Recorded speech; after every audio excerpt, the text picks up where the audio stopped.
Sit down, and I will tell you a story. Be still, and I will tell you about Jan Prinsloo's Kloof. And by the end, you may wish I hadn't.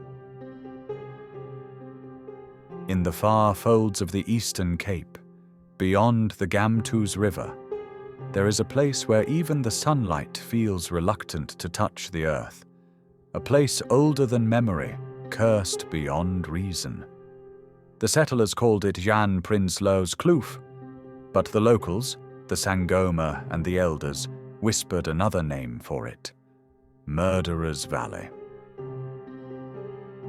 In the summer of 1860, Stephen Goodrick rode alone into this valley. Newly married, his wife still in Cape Town, he came chasing a bargain. A fertile farm hidden behind the mountains, priced too low to make sense. The seller seemed especially keen to be on his way, and Stephen saw no reason to delay him further. The bargain was struck, and the previous owner waited only long enough to provide directions to the farm before bidding Stephen farewell with a relieved smile and disappearing hurriedly before Stephen could ask more questions. The road narrowed as he went. First came the sandstone ridges, then the twisted wild olive trees. Then, as he drew closer to the kloof, the air thickened, warm but heavy. On the path he passed a group of coy women carrying water. They stopped, stared, and one muttered something under her breath. He caught only a single word: blood. Farther on, a wiry old man in a threadbare hat stepped into his way. "You don't want to visit this farm," the man said simply. His eyes never blinked. "Better if you forget you ever heard of it." "But I own it now," said Goodrick, confused.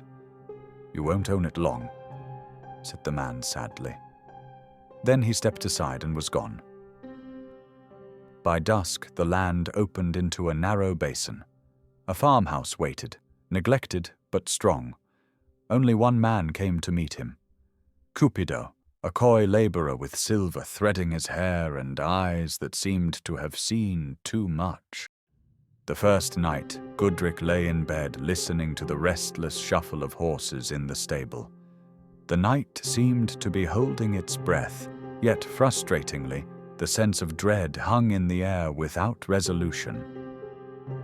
The next night, he heard it, the faint rhythm of hooves far up the valley. They came fast, then slowed, then silence. A week later, the sound came again, hooves, and then a blood-curdling scream, metallic and sharp. A scream so piercing it felt like glass against the skin. He leapt from bed, lantern in hand, rushing to the stable. The horses were drenched in sweat, eyes rolling white. Cupido appeared behind him, face unreadable. "Did you hear that?" Goodrick asked. "Mr. Goodrick, sometimes it's better if you pretend to hear nothing," Cupido said quietly. Days passed, nights worsened. Sometimes you could almost taste the fear in the air. Twice he found chickens dead, necks broken, feathers scattered like snow. Once he thought he saw torchlight far off in the distance, but he had yet to use that part of the farm, and no one should have been there, especially so late at night. And always, the hoofbeats, always, that scream. On a supply trip to the nearest village, Goodrick tried to speak of the sounds. The shopkeeper went pale, muttering that his father used to visit the farm to trade with the new farmers. There was always a new farmer in that valley. No one stayed long before selling up and leaving as fast as their horse could carry them. "I'm not as brave as my father was," the shopkeeper said. "I stay here. The new farmers usually come to me before long." At the tavern, a man whispered, "Don't be there on the 15th of January. Stay here and drink until you can't drink anymore. If you must stay on the farm, lock your doors and hide in your room. Pray if you must. but don't look outside." When Gudrick pressed for more, the man returned to his drink and refused to speak, eyes fixed on his glass. Even in daylight, shadows pooled in corners where sunlight should have reached. The horses would not graze near the mouth of the valley. Birds never sang there. Bees refused to visit the few flowers that bloomed. Even the cicadas seemed muted. Cupido became quieter each day. His eyes always drifted to the mountains, as if counting down. On the morning of January 15th, the sky was swollen with thunderclouds. It was hot, uncomfortably humid. Fear and an electric anticipation hung over the valley. Gudrick remembered the warning from the tavern, but chose to ignore it. Near sundown, Cupido came to the kitchen door. "Boss," he said, voice low, "may I sleep inside the house tonight?" When Gudrick asked why, Cupido only said, "They will come tonight. When you hear them, don't look. No matter what you hear, don't look." At midnight, the scream split the air. Hooves pounded, joined by the sound of angry voices. Lightning flashed across the valley, and a deafening clap of thunder drowned out all else. Shaking, Gudrick took his rifle and stepped outside. Down the ravine, pale shapes emerged, an angry mob marching with implacable intent. In the ghostly light, Gudrick could see their faces, skeletal yet fierce, hollow eyes fixed ahead. Without warning, a phantom rider burst from the stables, flogging his terrified horse as he galloped past where Gudrick stood. For an instant the rider turned, his face a mask of anger, confusion, and overwhelming fear. An arrow struck the horse's flank.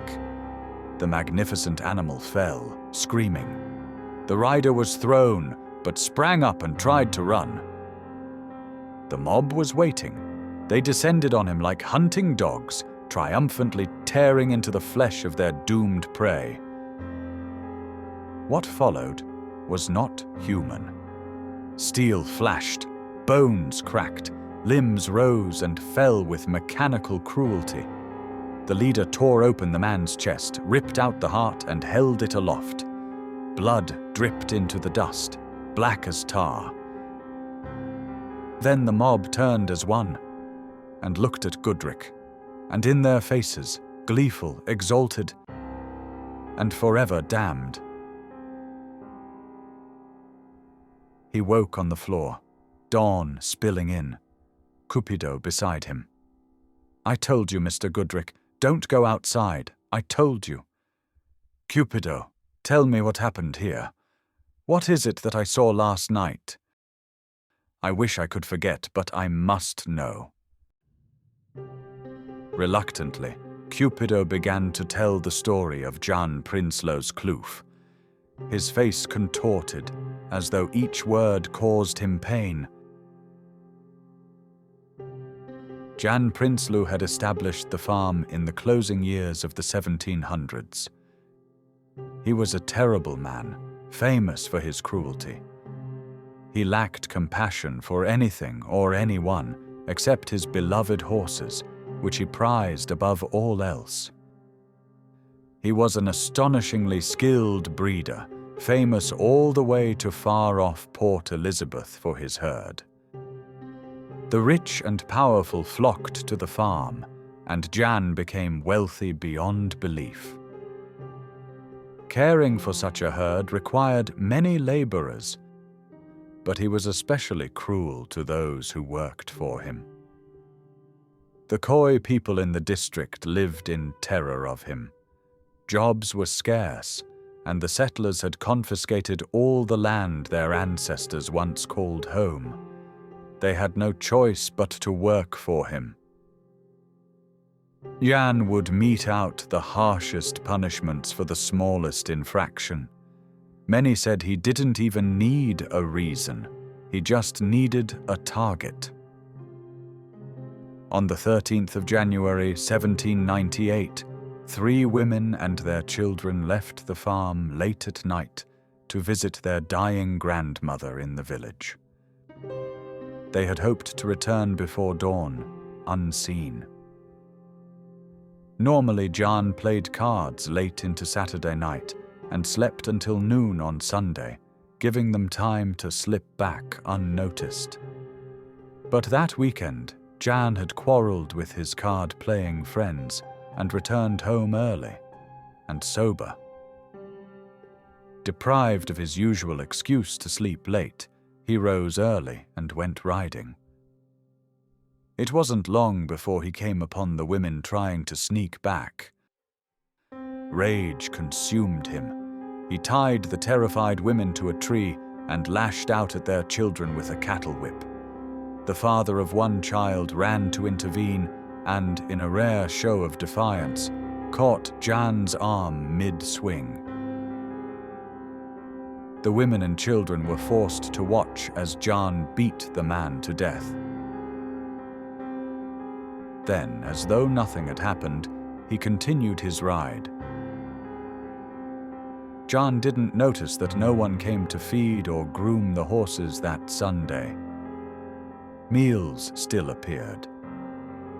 He didn't see the looks of hatred in the kitchen, and even if he had, he wouldn't have cared. On Monday the 15th, the farm was silent. The workers' huts were abandoned. Jan was likely angry beyond words, imagining the suffering he would inflict when they returned. But though he waited the entire day, no one returned to the farm. Finally, he went to bed. It probably never even occurred to him how vulnerable he was, completely alone in his eerily quiet valley. He awoke to the sound of angry voices echoing across the valley, shouting his name defiantly. The fear and deference that once was present in those voices was gone now.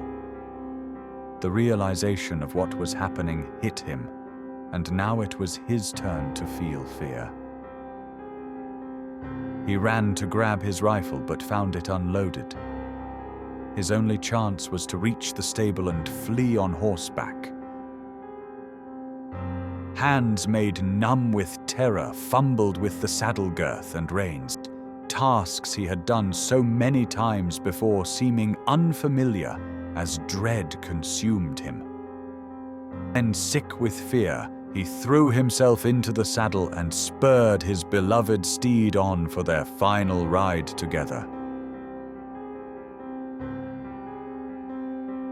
To this day, few will venture into that cursed place, and some say that on the 15th of January, even the wind avoids it. But if you listen from far enough away, you can still hear the hoofbeats and the scream.